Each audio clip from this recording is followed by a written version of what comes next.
On her first night shift, the nurse suddenly got slapped out of nowhere. When she stood up and looked around, there was not a soul in sight. She went to the mirror, staring at the clear handprint on her face, certain it hadn't been a dream. Just as she figured it was a prank by a colleague, something unexpected happened.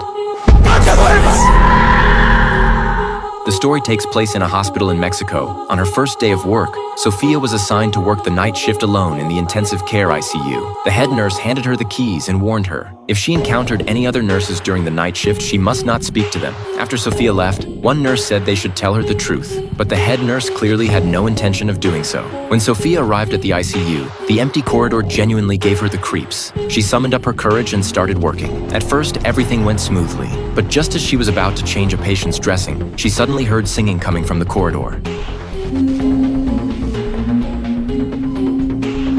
Sofia cautiously stepped out to check, but the corridor was completely empty. No one was there. She reassured herself she must have misheard, put on a brave face, and returned to the ward. But her distraction made her accidentally knock over the medical solution, staining her clothes. Sofia had to go back to the staff locker room, only to find her locker door already open. As she wondered why, the sound of high-heeled shoes suddenly echoed in the corridor, and a figure appeared behind the glass. Sofia tentatively greeted the figure, but there was no response. She plucked up the courage to step out and check, but the corridor was still deserted. Just as she was changing her clothes, the footsteps sounded again.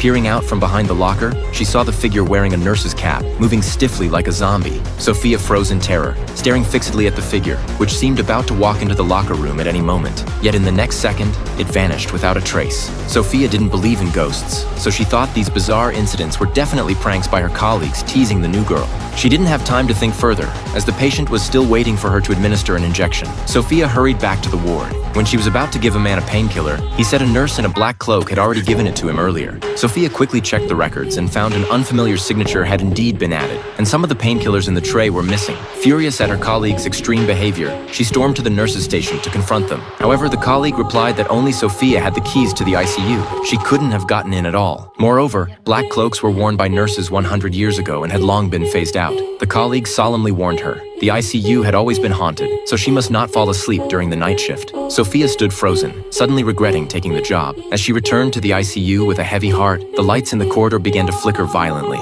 The sound of footsteps mixed with singing echoed again, and an eerie black figure slowly emerged from the corner. Sofia summoned all her courage and walked forward slowly. She wanted to see what the ghost really looked like.